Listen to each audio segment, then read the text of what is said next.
Hey, what's up guys? Tyler here with Secure Team. Before we start off today, I'd just like to give my condolences to the family of Carrie Fisher, best known for her role as Princess Leia in the Star Wars films.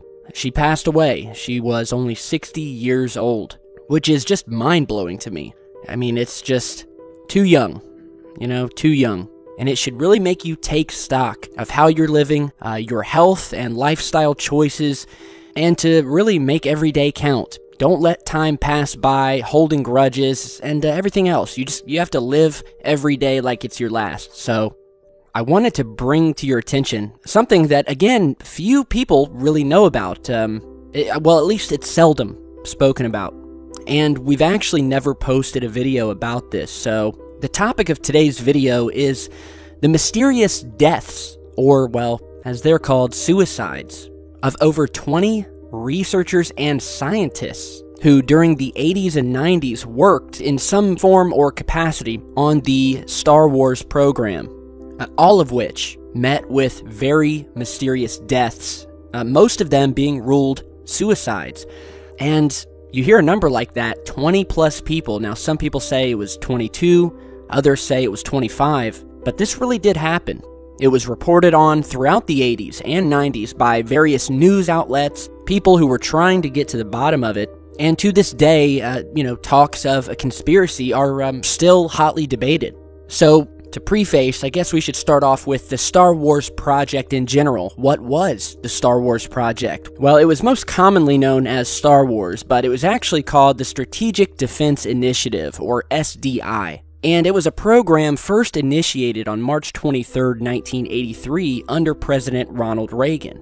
The official public story and intent of this program was to develop a sophisticated anti-ballistic missile system in order to prevent missile attacks from other countries, specifically the Soviet Union. It was supposed to be this defense system that protected America specifically. But many people believe that this was just a cover, or at least this was only a part of the program.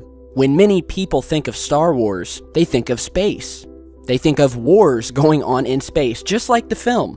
And there are many out there who believe that this missile defense system was actually created wholly, or at least in part, as a deterrent to some kind of off-world threat from space. Now, this may have been easily brushed off by skeptics who would say, well, there's no proof of this, it's just blind theories and conspiracy gossip. If it weren't for Ronald Reagan's own obsession with aliens and UFOs, and the at least 5 separate occasions when Ronald Reagan actually brought up the topic of aliens. In fact, on September 28, 1981, President Reagan received a letter from a Major Retired Coleman von Kavitsky. Von Kavitsky was the director of the International UFO Galactic Spacecraft Research and Analytic Network. This group held that UFOs represented an intergalactic task force that would destroy Earth unless its world leaders banded together to end their hostile actions against UFOs. Von Kavitsky began his career by working for the United Nations Staff Audiovisual Department, and is noted to have briefed or at least contacted President Reagan as well as his administration talking about this UFO threat, and that at the very least we needed to get our defense systems in order. At one point, the chief military advisor of the White House and National Security Council, Major General Robert Schweitzer, sent a reply back to von Kavitsky, citing, and I quote, "The President is well aware of the threat you document so clearly and is doing all in his power to restore the national defense margin of safety as quickly and prudently as possible." And who can forget the famous speech given by President Reagan before the United Nations in 1987, where he spoke longingly for world unity that would happen if an alien invasion were to take place on our planet. Perhaps we need some outside universal threat. I occasionally think how quickly our differences worldwide would vanish if we were facing an alien threat from outside this world.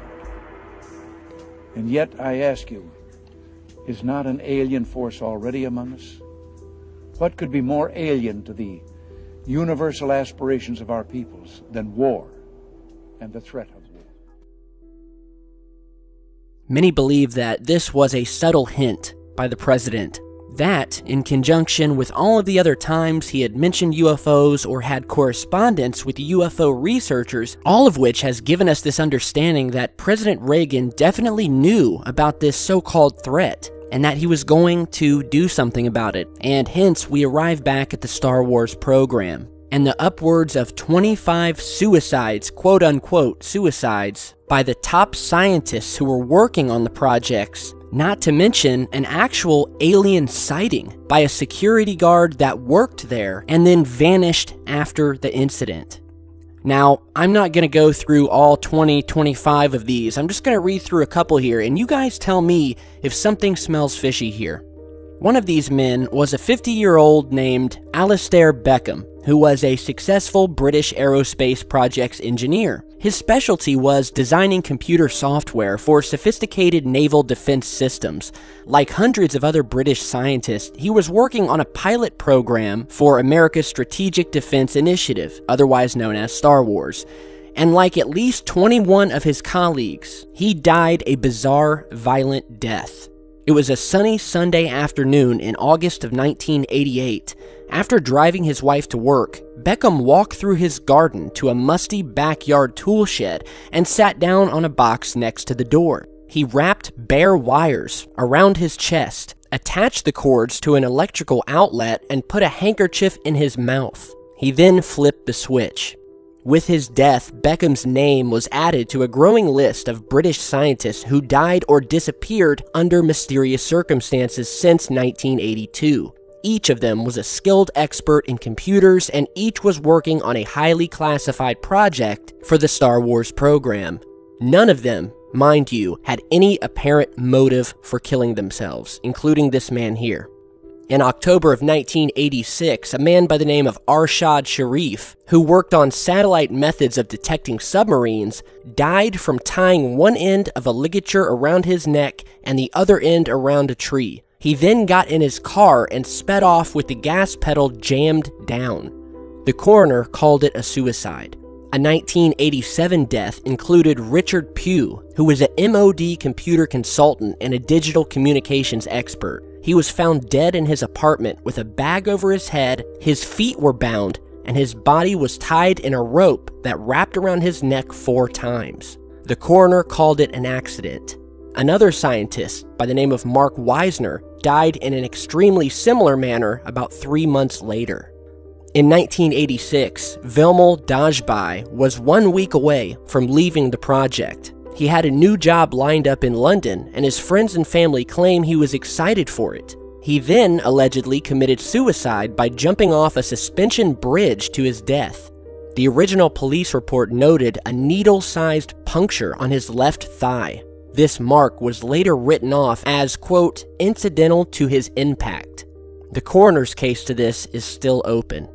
In 1985, Jonathan Walsh, who had also been a digital communications expert, died from falling out of his hotel room window. Before he died, he expressed a fear for his life. That coroner's report is still open.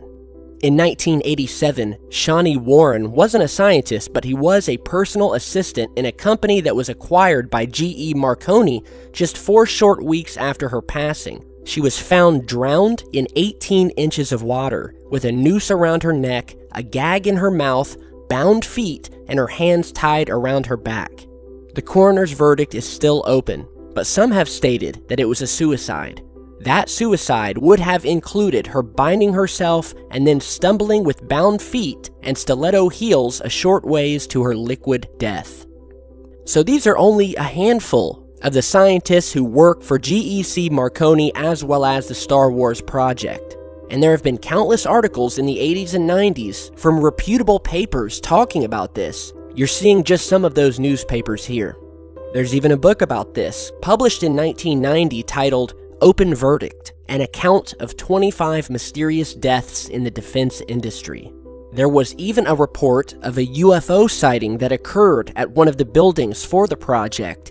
A security guard apparently was doing his rounds late at night, armed and with his German Shepherd dog, who came upon a strange blue light within the top secret area. Upon investigating this office, he unlocked the door and walked inside the room to find a gray-colored alien, wearing headgear out of which a blue light emanated. Allegedly, this being was rifling through all of the top-secret documents. The shock was too much apparently for the security guard, after which it is said that he was taken to a special MOD psychiatric hospital and never seen again. Now, whether this alleged UFO and alien sighting actually happened or not, I can't be sure. But what we do know is that all of these scientists and researchers were found dead. Most of them were deemed suicides, and all of them were under suspicious circumstances. Nobody believes, including their own families, that they killed themselves. And this is just a further example of the lengths that the government will go to silence people. And well, you guys know all about this. It's been documented countless times. How many times have we heard of these mysterious car crashes, these mysterious suicides, in which they find a man with 2 bullet holes to the back of his own head and a noose wrapped around his neck? Yeah, that's a suicide. I've known plenty of people that have been able to shoot themselves in the back of the head, stop and reload, and then shoot themselves again. Totally sounds legit. And you know what? Lately, we've also been talking about the mysterious deaths of UFO researchers. It seems like we are dropping like flies.